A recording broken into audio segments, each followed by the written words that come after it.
Support, it means that we're going to take all of the activities, tasks of the stages that we've already taught, and we're going to make sure that they've internalized it. So we're going to scaffold, we're going to practice, we're going to help students get to independence in this stage. So we have to think about where they are, what have they accomplished, and how do we differentiate for them.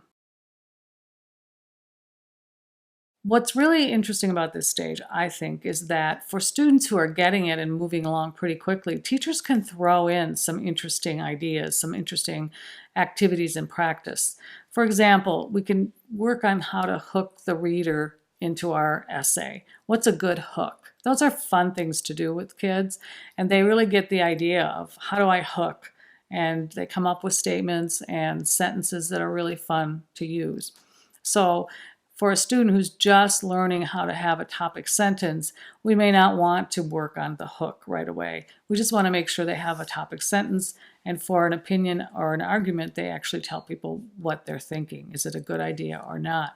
But for students who are moving quickly and really can do some of the nuance work, this is a great time to actually do some of that, which I find very interesting and fun because it's the meat of writing. The goals of this stage are to practice with students so they can become proficient with a strategy. The teacher fades scaffolds so student can be independent. It also supports students internalizing and automatizing both strategies and self-regulation. What that means is that students have totally taken those self-statements, personalized them internally so that they can use them in any situation.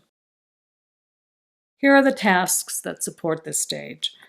We're going to continue collaborative writing experiences. We're going to support student strategy use, fading support when ready. We're going to support self-regulation, and that includes self-talk, goal setting, checking off steps in mnemonics, those kinds of things. And we're going to fade support when they're ready. We're going to provide feedback on writing and self-regulation. Again, fading support when ready. Fading support is really a tricky step. We want to make sure we don't fade too quickly, and we want to make sure the students have the skill before we start fading. But if we hang on too long to that strategy or that support or that tool, then students don't become independent. So it's a very tricky stage where we have to say, push a little, let go a little, push a little, let go a little. In the supported stage, there are differences in the different levels of students.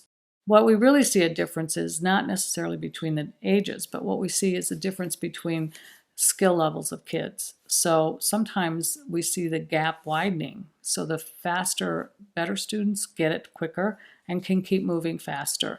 The slower kids who need more support tend to kind of lag along. And so we don't want the gap to widen here. And it's important for teachers to keep those kids who are struggling going and spend enough time with them to bring them up to speed so that they're ready for independence.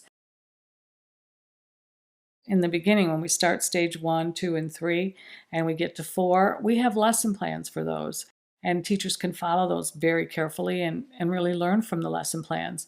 What happens in stage 5 is we can't predict which kids in their class are going to get it or not get it. So we can't have lesson plans prepared for certain aspects. This is where the teacher has to get creative and really understand the stages 1 through 4 that came before so that they can say, oh, they're not getting this aspect. I need to do more of this.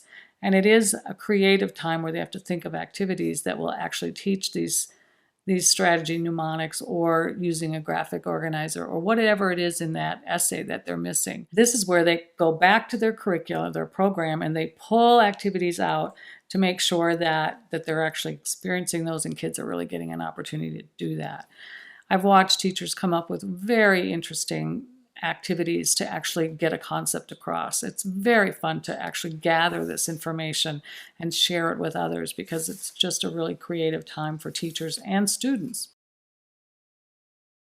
We really want to talk about mastery. Kids have to, at this stage, gain the skill of the strategy that we're teaching them. So teachers have to think of a way to keep those kids that are really doing just fine moving ahead while bringing those lagging students up. So I encourage teachers not to just go on to the next independence without all of the students being in the right place.